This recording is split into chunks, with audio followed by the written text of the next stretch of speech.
finding basins like this to open up, with credible petroleum systems. There just aren't many like this. I mean, this is kind of a once-in-a-lifetime opportunity, which is why I want to go to Nairobi and be there on the front lines. The other reason I want to go there is to make sure that the transition in Kenya is smooth. When countries go from a non-producing country to a producing country, as I said earlier, they're very happy and welcoming when you come there. When they don't have any oil, they're your best friend. And then if you find big oil, they start saying, well, hold on, what do I need these guys for? And they start thinking about changing the terms. I don't think that's going to happen in Kenya. I think, we worked closely with the government. They've just put out their energy policy, and what they state is all new entrants, the PSA terms are going to change for all new entrants, but all of the existing PSAs will not be changed. And that's where it should be. The guys that came in when it was risky and spent risk dollars when nobody else was willing to should get greater rewards. The guys that come in now that we've proven the petroleum systems and taken the risk out of it, they should be paying much higher prices to get in. So will there be attempts to adjust the price, the terms? The terms here are quite good. They're much better than world average. So will there be attempts by people to try to tweak some of those? Probably. Can we afford to give a little and still have a very profitable project?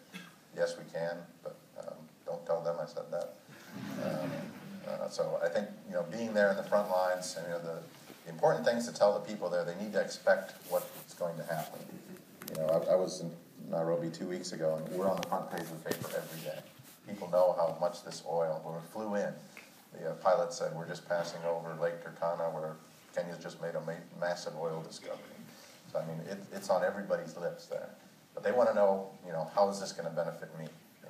Is this going to be the Nigeria model, where there's going to be basically a few people who take the money and put it in Swiss banks and nobody sees anything? Or is it going to be the Norway model, which is, the perfect model, where you take the petroleum revenues, you put it in a fund, a stabilization fund, you invest that fund for the people, and it's very transparent. So our goal is to work with the government to make it as close to Norway as you can.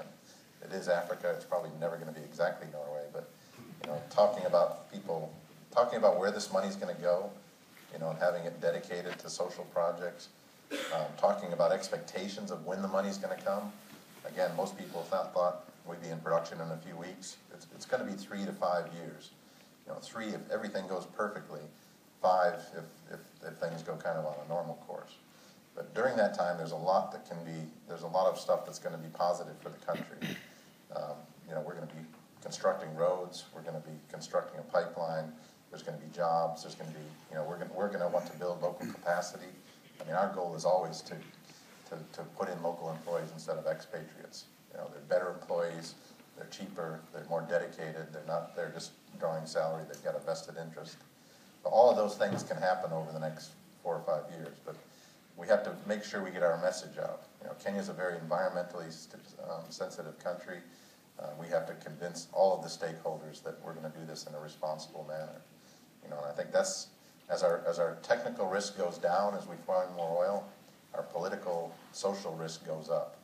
So that's the main reason I'm going to be in Kenya, is to try to pass the message that we're here to do everyone good, and we're here to make all the stakeholders happy.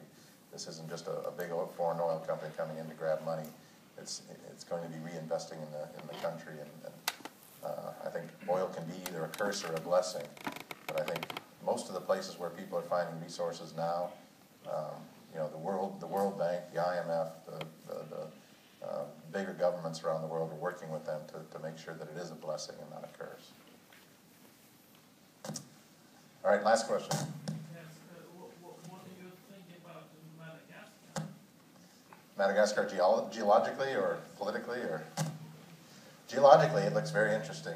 We looked at a company called Madagascar Oil, which has some really interesting blocks there. It also has had kind of a strange politics. I think the president of the country now is a DJ. Basically got on the radio and did a uprising. So it's a little bit hairy politic-wise, but geologically, it's a lot of heavy oil. Most of that oil has come to the surface and been biodegraded, so it's kind of like Canadian oil sands. And I think the theory is you want to do Canadian oil sands, probably better to do it in Canada with lower political risk than to go to Madagascar and do it there. Yep. Is Tullow Oil interested in Block 9? They not so much, no. Okay. They like the some of our other blocks. Well, they like particularly that the Rift Valley study block. But, Block 9 is probably not of that much interest to them.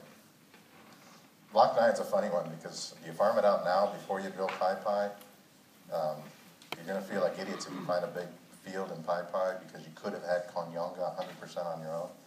But if you drill a dry hole in Pai, you're not going to farm it out to anybody. I mean, it's going to be so I think we put about a 15% chance of success on Pai. It's one of our riskier wells. So 85% chance we're going to drill a dry hole. So probably prudent to go ahead and we can get $25 million up front for that block because that's what the past costs are, and get them to pay for the well. So 50% of a billion-barrel field is still a pretty good piece of business. All right, well, I think we've got wine served out here, so I think anybody wants to ask more questions, I'll be around afterwards. But I think we probably ought to adjourn to the bar. And thanks everybody for coming. I appreciate it.